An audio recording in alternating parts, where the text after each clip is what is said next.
Hello दोस्तों, स्वागत है आप लोग का हमारे चैनल एसएससी ड्रीम स्टडी पर। दोस्तों आज आपके आरआरबी टेक्नीशियन एग्जाम 2024 के 23 दिसंबर के फर्स्ट शिफ्ट का भी एग्जाम खत्म हो चुका है, जिसमें साइंस के, जीके के और जीएस के जितने हमें रियल प्रश्न मिले हैं उसका एनालिसिस हम आपके लिए लाए हैं। उससे पहले अगर आपको वीडियो अच्छा लगे तो इसे लाइक करें और चैनल को सब्सक्राइब करें और अपने दोस्तों के साथ शेयर करना ना भूलें। अब आइए देखते हैं कौन कौन से क्वेश्चन जो है आज आपके फर्स्ट शिफ्ट में पूछे गए थे और उससे रिलेटेड कुछ फैक्ट को भी देखेंगे। पहला क्वेश्चन पूछा था, केंद्रीय बजट 2024-25 किसने पेश किया था? यानी जो केंद्रीय बजट 2024-25 जो है आपका पेश किया गया था, उसको किसने पेश किया था? तो आपका जो सही उत्तर होगा वित्त मंत्री निर्मला सीतारमण। यानी आपके जिस भी ऑप्शन में वित्त मंत्री निर्मला सीतारमण दिया रहा होगा वही आपका सही उत्तर होगा। अगर आपसे आगे आने वाले दिनों में पूछे कि कब पेश किया था यानी किस तारीख को, तो 23 जुलाई को और लगातार 7वीं बार। यानी कि आपका जो केंद्रीय बजट 2024-25 पास किया गया था वो किसने पास पेश किया था? तो आपका वित्त मंत्री निर्मला सीतारमण। अगला यानी दूसरा प्रश्न है, पेड़ की मोटाई और पतलापन का क्या कारण हो सकता है? यानी जो पेड़ की मोटाई होती है और पतलापन होता है उसका क्या कारण हो सकता है, ये क्वेश्चन आपसे पूछा था। तो जो आपका पेड़ की मोटाई और पतलापन का कारण होता है आपका जल होता है। यानी आपके जिस भी ऑप्शन में जल दिया रहा होगा वही आपका सही उत्तर होगा।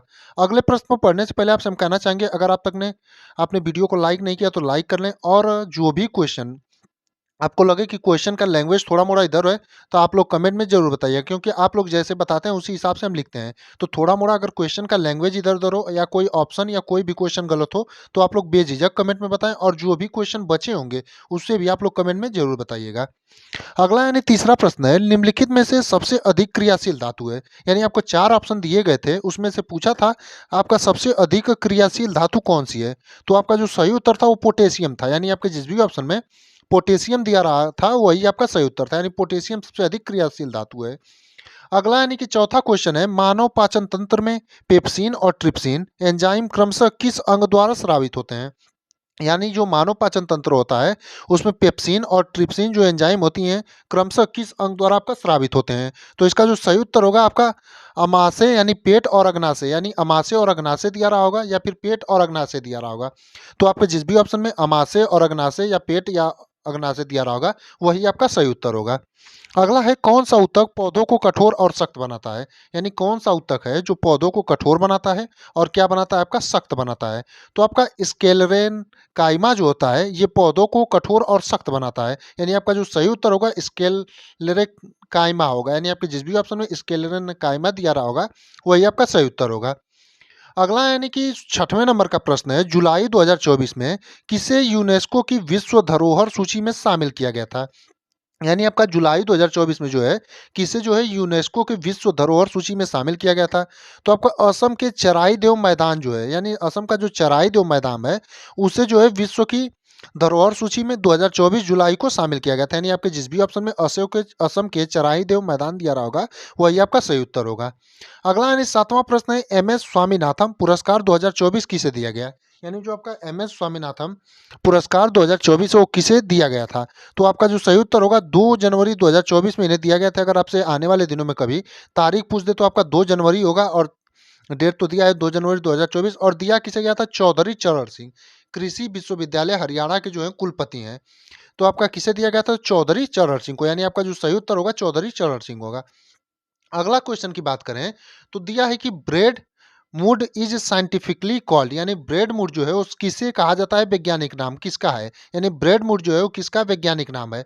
तो आपका राइजोपस होगा। यानी ब्रेड मूड का जो साइंटिफिक नाम होगा वो आपका क्या होगा? राइजोपस होगा। यानी आपके जिस भी ऑप्शन में राइजोपस दिया रहा होगा वही आपका सही उत्तर होगा।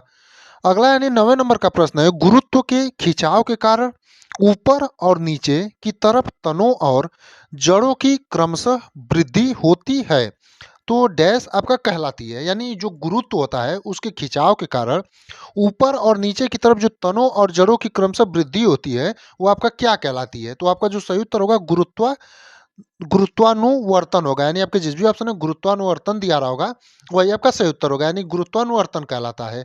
अगला यानी 10वें नंबर का प्रश्न है, भारत कजाकिस्तान सैन्य एक्स काजिंद 2024 का 8वां संस्करण कहाँ आयोजित हुआ था? यानी जो भारत कजाकिस्तान का सैन्य एक्स आपका काजिंद है वो उसका 2024 का 8वां संस्करण जो है वो कहाँ आपका आयोजित हुआ था? तो जो आपका सही उत्तर होगा औली होगा, यानी औली में आपका आयोजित हुआ था, यानी आपके जिस भी ऑप्शन में औली दिया रहा होगा वही आपका सही उत्तर होगा।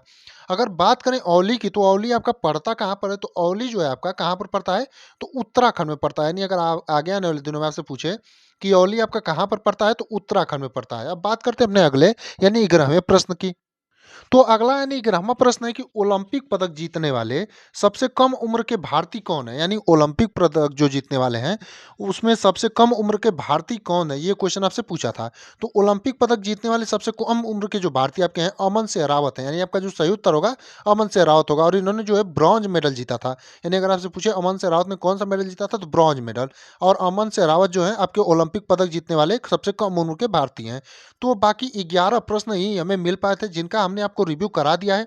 बाकी जो भी क्वेश्चन बचे होंगे उसे आप लोग कमेंट में ज़रूर भेजिएगा ताकि हम पहले, दूसरे और तीसरे शिफ्ट का मिक्सअप वीडियो बना करके आपको जो रिव्यू है पूरा दे सकें।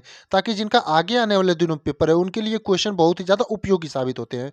और जो भी क्वेश्चन में थोड़ा-मोड़ा गलती हो या फिर कोई भी क्वेश्चन का ऑप्शन गलत हो तो आप लोग बेझिझक कमेंट में बताइए कि कहाँ पर क्या गलतियाँ हैं। बाकी आप लोगों से एक और रिक्वेस्ट है कि आप लोग पूरा वीडियो वॉच करिएगा और चैनल को सब्सक्राइब करिएगा।